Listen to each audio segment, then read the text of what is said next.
toujours vivre le bien tu fils bilile le kamalo bana ebele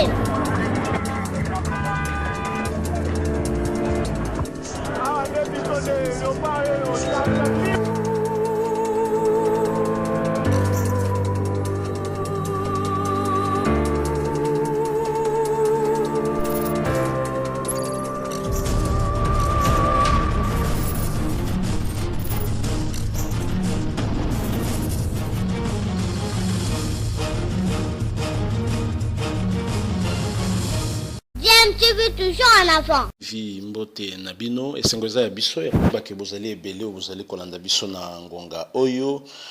boyebi que toza toujours kana contexte ya maladie oyo tobengi coronavirus oyo ezali ko boma bato ebele na monde pe na République démocratique du Congo aussi tozali presque na 700 cas confirmés. Bonne nouvelle ezali que tozali plus ou moins siko na 5% ya cas ya décès parce qu'avant tobandaki vraiment mabé avec la barre de 10%, tous les cas quand même 10% yango. L'histoire na biso ya lelo ezali pe justement kaka en rapport na maladie wana ya coronavirus parce que maladie wana eye lisusu ko frapper congolais moko oyo azalaki ya diaspora précisément en France, un congolais aussi connu, un artiste comédien de renom oyo asala musala pe emonana o tozui nouvelle que na mokolo ya hier dimanche le 3 mai à Tikakibiso de suite ya maladie wana ya COVID-19 comédien wana kombo na ye Mangbaou kombo to yebelie azwaka ba kombo ebele akoma ki mettre paille misusu pe balai ko benga ye grand yaya mais kombo penza o esala mingi Mangbaou ndengi wana ezali depuis époque ya Batakinga parce que azali comédien leloté azali génération ya leloté azali génération ya kalao basala na Batakinga basala vraiment makambo ya minene na mboka oyo de son vrai nom Jacques Mukoza Mangbaou oyo s'expatriaki na France depuis que dernièrement azalaki pe na Kinshasa to mona ka tournaki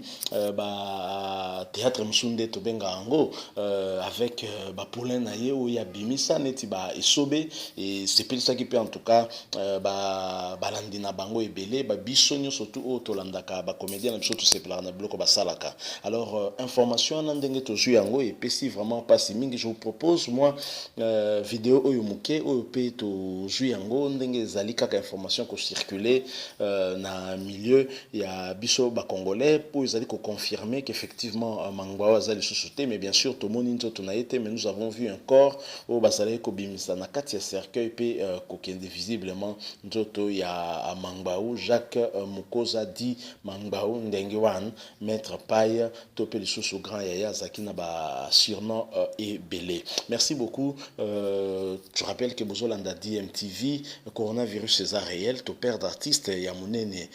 Mangbaou Jacques Mukoza akufi na maladie wana justement yé moto azaki na mboka oyo ba moyen surtout ezali pona koyeba kolandela batu bien menzambe azui molimo na ye natiki bino bolanda na bongo toza kozonga sima pour que to clôturer moi moke élément to sali. Merci beaucoup, à tout de suite.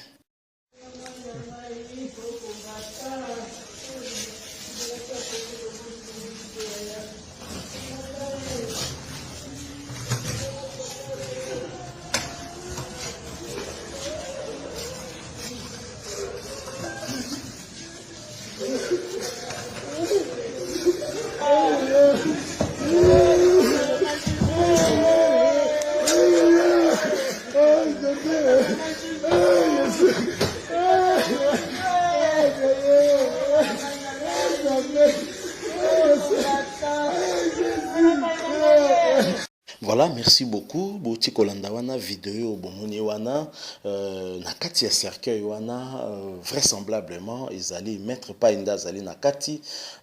Mangbaou de son vrai nom Jacques Mukoza, un artiste comédien oyo asala vraiment combo makasi na mboka na biso parce que azali artiste comédien oyo abanda na génération moko ya kala vraiment avec Batakinga basalaka na bangadiadia.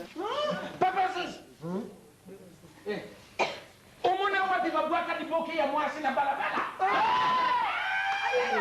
Ndengi wana bokilu. Bokilo. Bokilo. Bokilo. Ana mami uzana tonsi ya mayela. Tonsi na yomo. Uzana bongo ya mayele.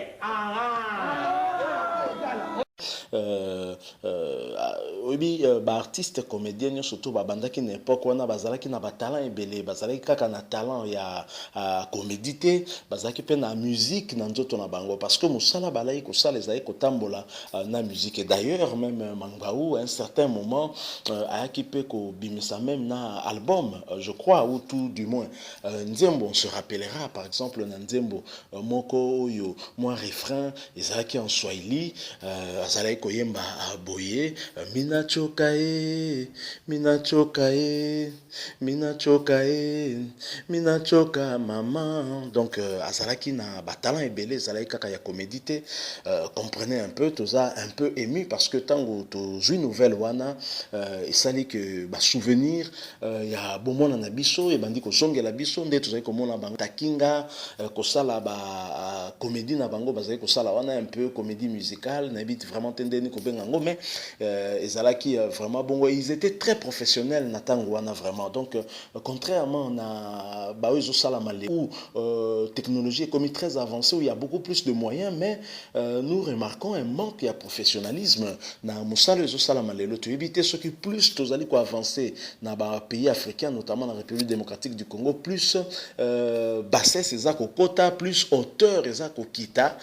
to éviter en tout cas ba artiste wana ou bazali ba artiste ya kala donc ba Mangbaou ba Takinga ba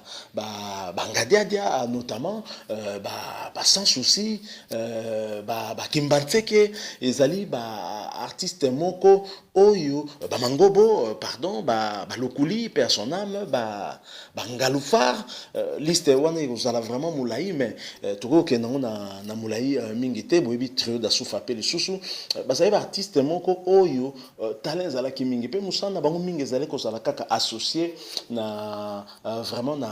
musique et Mangbaou ye déroja ki pe na moi règle wana te komaki lokola moi règle ye pe lokola talent ya musique ezalaki a exprimaki yango pe na nzela ya nzembo ayembaki tolandaki mais eloko mosusu pe lisusu ayi kosala ye makasi après koleka na niveau ya ba Takinga je pense minzoto wela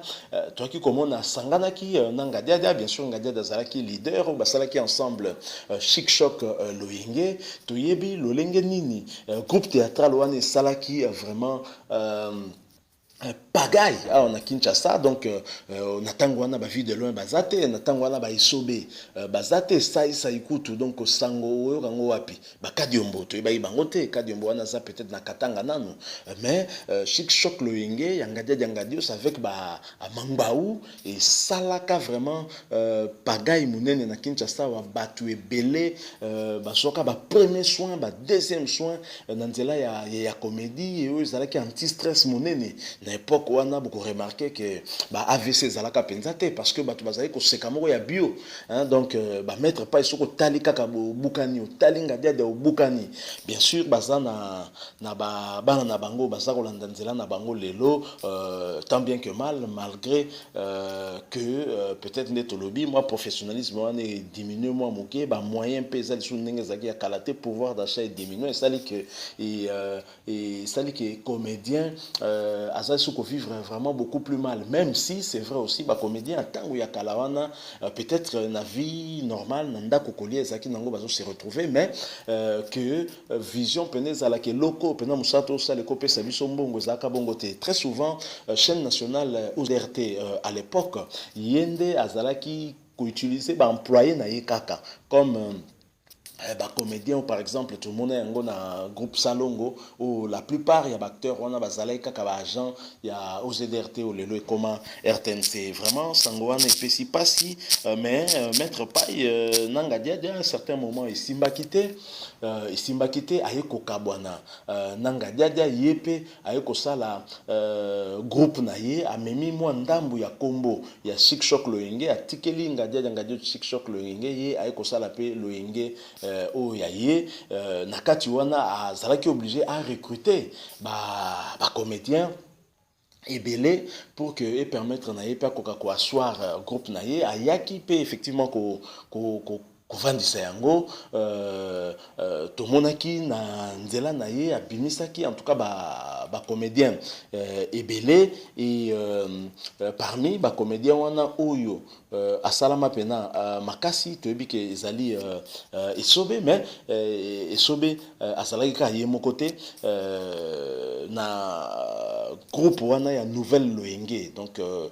ye abakisaki nouvelle oyo ekomaki nouvelle loyenge alors Mangbaou a recrutaki moi ba comédien belé et na sima ya ye Mangbaou maître pas inde toki ko vivre bato lokola ba esobe wana zalaki na ba comédien misusu maître vieux gaou moi kombo ikimaki muke basaki na vieux gaou na oyo autai kokufa dernièrement Combo Ekimi et Kozonga certainement en tout cas basalaki musala moko pe ya bien oyo public congolais en général et sepelaki pe to sekaki mingi mais à un certain moment c'est vrai que moi succès salaki neti pe moi kokita tango pa ya mekapé même na musique pe salaki moi boye parce que ça qui pe orchestre na kombo ya nouvelle loyenge et marchaki pensate et puis finalement à qui qu'on décidé à jument trouper aucun des poteaux parce que que comédien so pe nous à côté na bamboka oyo et que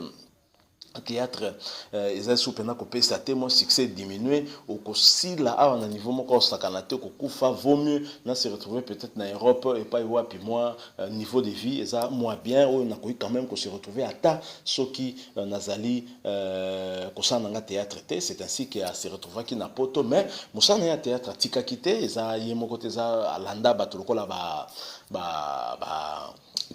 pardon bangade dangadios basiatula basape na potokuna et de temps en temps azali kozonga parce que tika quand même groupe na awa isoki azongi comme on a pas sali théâtre parfois ba théâtre musupe sala ki asali kuna groupe na sali kotoyo basape ko diffuser ngo parfois ko sala pe misusu na ba acteur oyo bazala ki kuna na poto alors combo ya comédien qui menga ezongi vraiment alimbi sanga pe a son âme si ezali Mundoiri donc Mundoiri boyebi azali lokwa kitani ya ballet mondial kolo vantar donc bango wanande basalaki ensemble groupe wana et pas wapi musale sama ki pe makasi pe et monanaki na miso vraiment République démocratique du Congo et perdre un acteur de valeur acteur tokolo ba complet ayeba ki musala na ya ko mikotisa na kati nango à un certain moment boyebi ko pakola moi ba makala ba nini ko sala na personnage ya Mangbaou un moment monaki ke sengela ki a varié nde comme que ça le théâtre na elongi na normal wana mi pesaki kombo ya grand yaya ayaki pe susu kolata moi maquillage mususu wana mi pesaki kombo ya maître pas na yebi qu'à un certain moment comme benga le Eddie Murphy congolais parce que justement il pouvait na katika ya théâtre moko wana scénario moko wana a incarné plusieurs rôles c'était ça Mangbaou azaki na ba dimension ebele il pouvait en même temps jouer un rôle d'un personnage tout à fait normal topé ko jouer rôle ya personnage moko le rôle à Mangbaou il y a personnage moko le rôle à maître pas c'était lui l'homme contrairement à Nangadia d'ailleurs c'est un personnage moko ya vengadio soana mais il pouvait incarner il le faisait un personnage et bien vraiment c'est une perte énorme pour na biso ko perdre mutuloko la Jacques Mukoza na kombo na yebani mingi Mangbaou ndengwan ndenge moko alaki ko loba yango vraiment DMTV Mobimba équipe Mobimba ya chaîne YouTube na bino DMTV ils ont présenté ba condoléances na famille biologique na ye pelisusu ba condoléances na famille artistique en général hein, et en particulier famille ya ba comédien ba oyo basala comme ça là non to benga ya ba théâtre de chez nous ya maboke hein, donc to pesi bango vraiment ba sincère condoléances et liwa ya mettre pas choqué ko côté ya biso neloko moko et surtout biso ba etozali na Kinshasa particulièrement to lo ba na République démocratique du Congo en général tozali ko boya kondima que maladie oyo coronavirus ezali réel pe ezali ko boma voilà ndeko na biso azali na France bakotanga ye parmi bato bazwaki bazalaki nanu baka confirmé na maladie wana ya coronavirus pe bakotanga ye parmi bavictime ya maladie wana nao baperdre bomoi na bango ezali pasi monene esengeli na biso tokoka koyebake maladie wana ezali pe toyeba komibatela parce que prévention eleki le curatif na makasi. Donc jusque là qui si vous ezali curatif ou même préventif ezali pete sengeli kaka to observer ba mesure barrière pour to koka komibatela contre pandémie wana ezali ko menacer bomoi na biso ezali même ko menacer existence na biso parce que maladie wana ezali ko s'attaquer kaka na biso te na ndenge ya nzoto ki epesi biso pasi bokono ekoti epesi biso pasi na nzoto mais ezali pe ko s'attaquer na social na biso ezali ko s'attaquer na économie na biso parce que na tango bato bazali confiné bavandi na ndako lolenge nini bako produire po ete mboka ezwa mbongo pe ekoka kofuta bana na ye o bazali kosala ba travailleurs o bazali kosala et tout ce monde là que même na bana bazokende classe te bango à venir ya lobby c'est vraiment une guerre ndé ba kontinent biso balobaki ko tozali ko bunda contre ennemi moko azali invisible donc toi ba vraiment ko tosa ba instruction o ba konti bazo pesa biso po to ba komi batela mettre pa yo wana kei encore une fois paix à son âme molimo na ye pe manakimia nzambe akoka koyamba yango boto. DMTV présenté encore une fois toutes ses sincères condoléances na famille ya mettre pa babungisi ye pe na ba famille nyonso bungisi bandeko na bango le même jour na mokolo biso to bungisa ki mettre paye. DMTV vous dit au revoir.